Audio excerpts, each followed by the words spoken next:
Assalamualaikum warahmatullahi ta'ala wabarakatuh.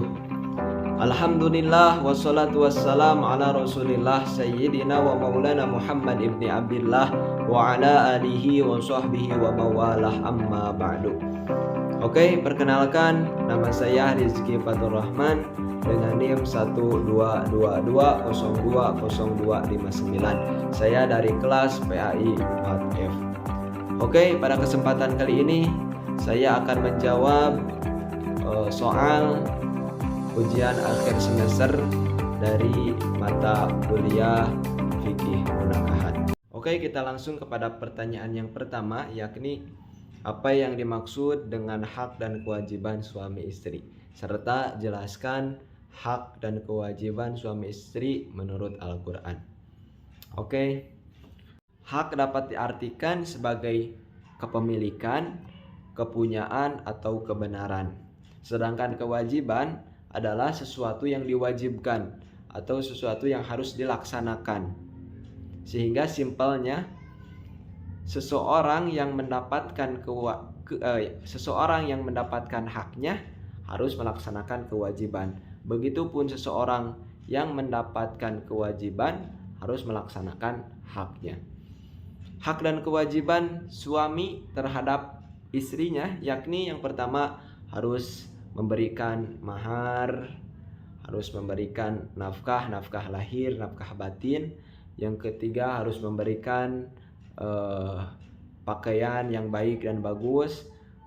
Dan hak dan kewajiban suami kepada istrinya yakni harus memberikan rumah atau memberikan tempat tinggal yang layak dan seterusnya. Begitupun hak dan kewajiban istri kepada suaminya. Yang pertama yakni istri harus taat dan melayani suami. Taat dan patuh kepada suami dan melayani suaminya. Dan juga ketika mau keluar rumah atau berpergian kemanapun juga harus tetap izin terhadap suaminya.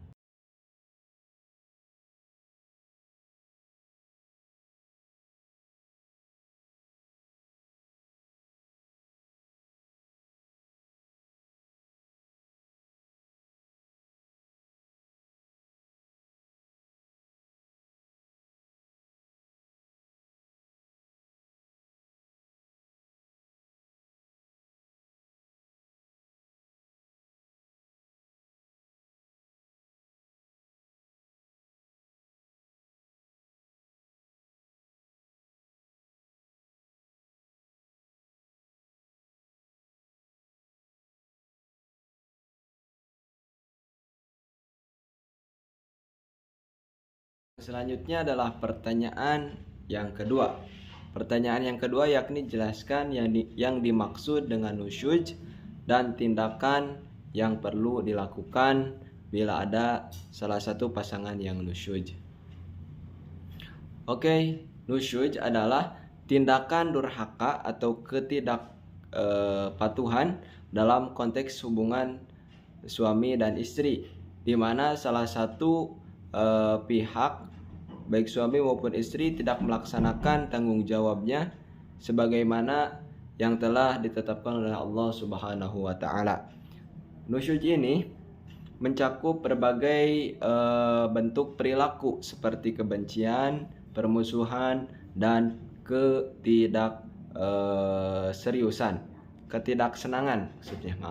ketidaksenangan yang menyebabkan hubungan tidak harmonis. Misalnya seperti suami yang kasar dan tidak memberikan nafkah, atau istri yang meninggalkan rumah tanpa izin dari suaminya. Atau secara umum, nusyuz mengacu pada ketidakpatuhan dan tindakan yang merusak hubungan baik dalam rumah tangga. Tindakan yang perlu dilakukan apabila ada salah satu pasangan yang nusyuz. Yang pertama, langkah pertama yakni dengan memberikan nasihat secara baik-baik. Jika diberikan nasihat secara baik-baik tidak mempan, lanjut ke langkah selanjutnya yakni pisah ranjang untuk sementara waktu sebagai efek jerak. Ketika pisah ranjang tidak mempan juga, langsung kepada langkah selanjutnya, yakni memberikan pukulan ringan dengan mempertimbangkan berbagai hal ya. Ketika memberikan pukulan ringan tidak mempan, lanjut ke langkah selanjutnya yakni melakukan mediasi. Setelah mediasi tidak mempan juga, langsung kepada langkah atau yang tertinggi, langkah yang tertinggi yakni dengan tindakan kepada pengadilan agama.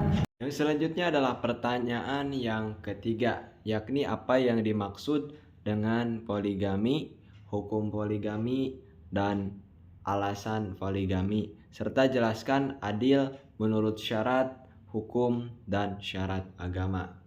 Oke, poligami adalah perkawinan seorang suami yang lebih dari satu istri atau lebih dari seorang istri dalam waktu yang bersamaan. Poligami menurut hukum Islam, yakni poligami diperbolehkan asal bisa berlaku adil kepada istri-istrinya. Yang selanjutnya ada alasan-alasan untuk berpoligami. Yang pertama, untuk memenuhi kebutuhan biologis. Yang kedua adalah untuk mencegah dari perbuatan zina untuk pria yang memiliki nafsu yang besar. Dan yang ketiga adalah untuk memperbanyak keturunan. Menurut yang selanjutnya adalah adil menurut hukum dan adil menurut agama. Adil menurut hukum, keadilan yakni memenuhi hak-hak istri. Yang pertama yakni seperti nafkah yang harus rata antara istri yang satu dengan istri yang lainnya, yakni pembagian kasih sayang harus rata juga itu, dan hak untuk tinggal bersama, dan juga hak untuk membagi-bagi waktu dengan istri yang satu dan istri yang lainnya. Dan yang selanjutnya adil menurut hukum Islam atau adil menurut agama.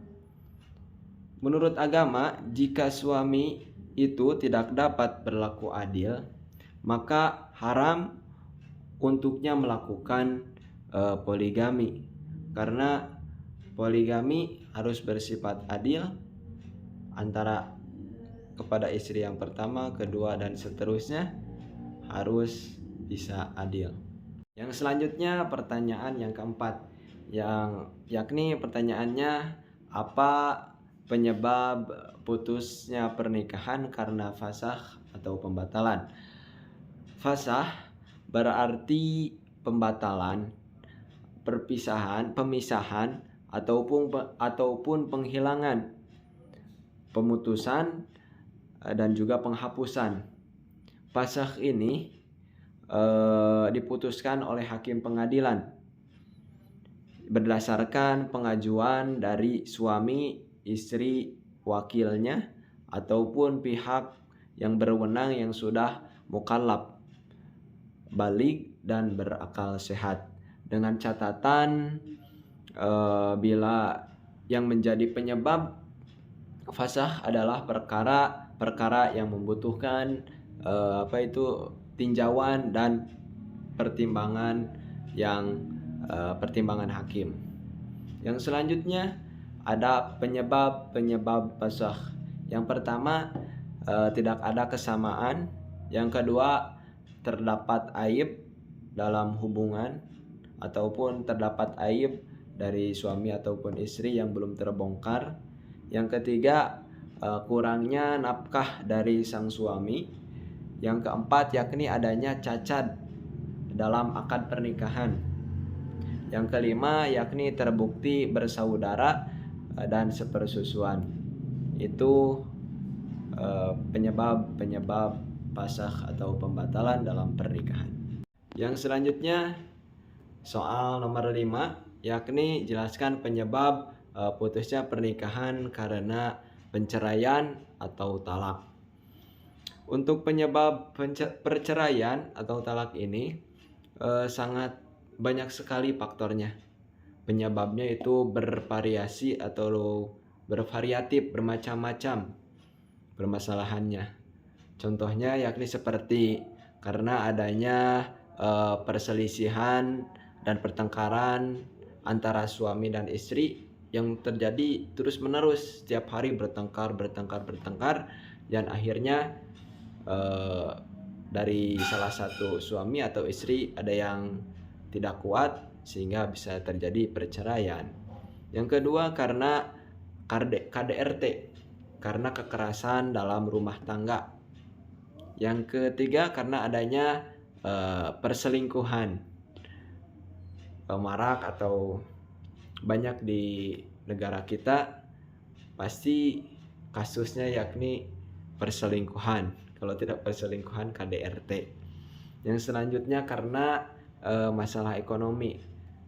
Karena masalah ekonomi, si suami tidak bekerja, si suami tidak tidak bisa memberikan nafkah kepada istrinya, sehingga si istrinya merasa risih gitu.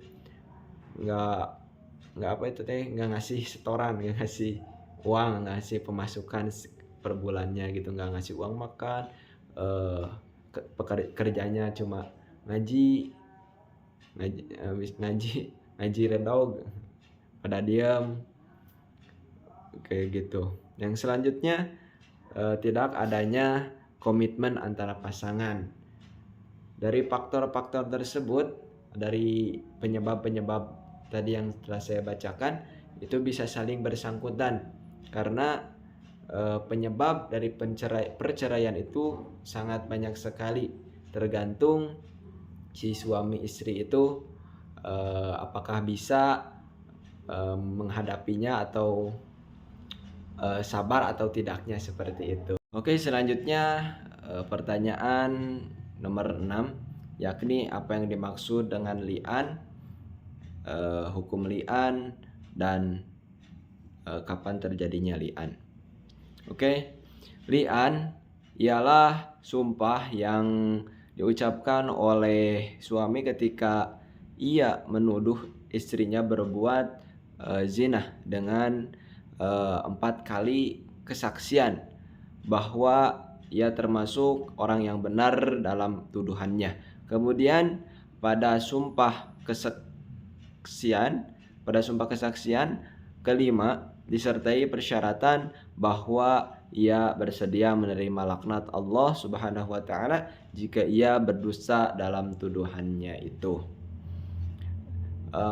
Hukum li'an menurut Islam ialah bagi suami yang menuduh istrinya berzina tanpa mendatangkan 4 orang saksi, maka suami istri tersebut telah bercerai dan haram bagi mereka untuk rujuk kembali, dan mereka akan dipisahkan selama-lamanya.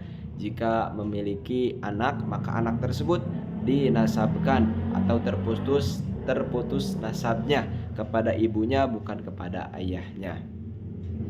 Kapan i'lan terjadinya i'lan, yakni ketika apabila suami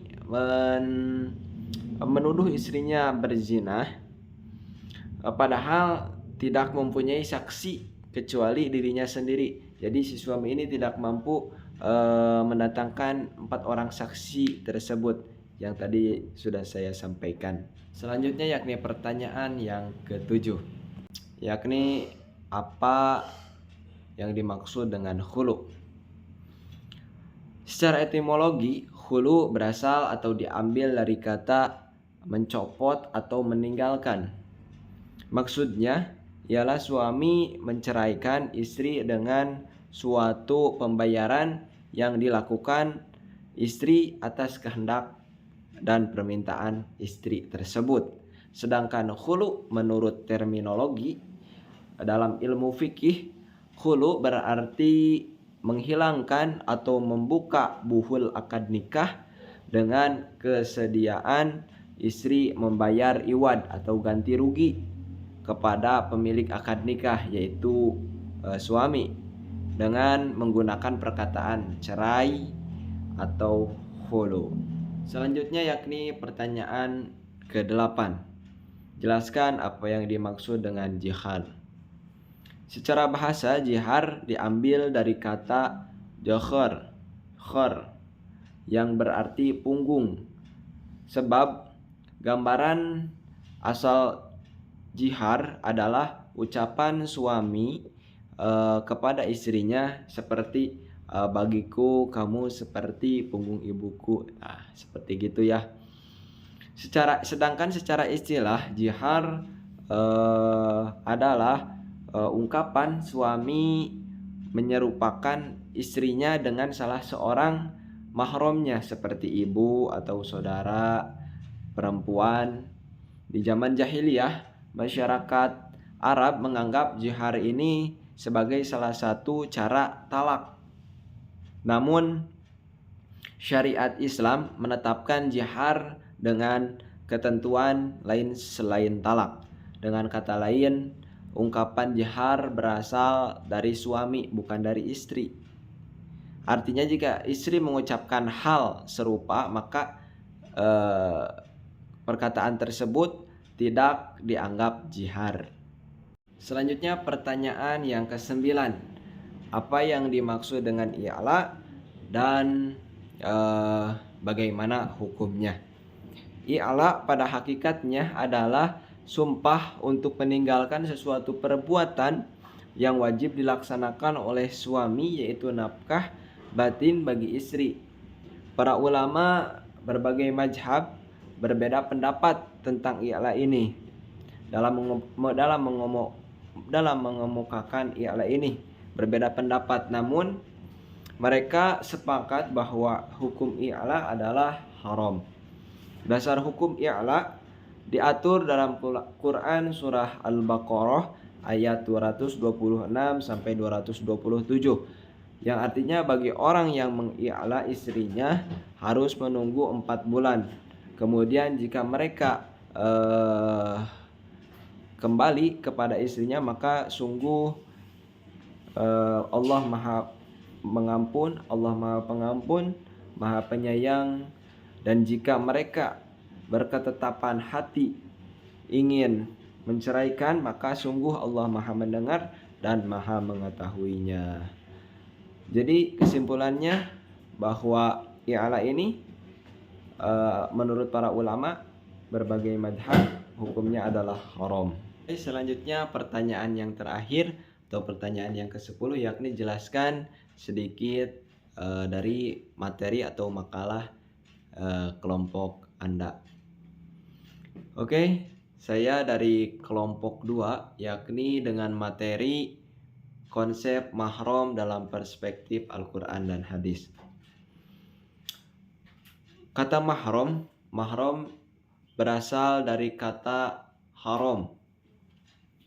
Jadi mahram adalah orang-orang atau perempuan yang haram untuk dinikahi. Macam-macam mahram itu terbagi menjadi 2. Ada mahram mu'abbad dan mahram mu'aqqad. Mahram mu'abbad yakni halangan-halangan abadi.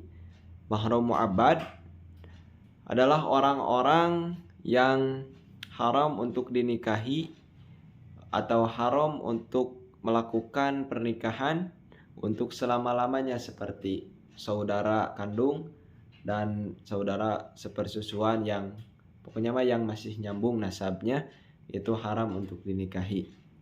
Yang kedua ada mahram muaqqad, yakni halangan-halangan sementara, yang mana haraman mahram muaqqad ini adalah suatu yang datang baru dan bisa lenyap suatu ketika, yakni seperti perempuan yang sedang dalam masa idah, kemudian beres masa idahnya baru itu bisa dilakukan akad pernikahan.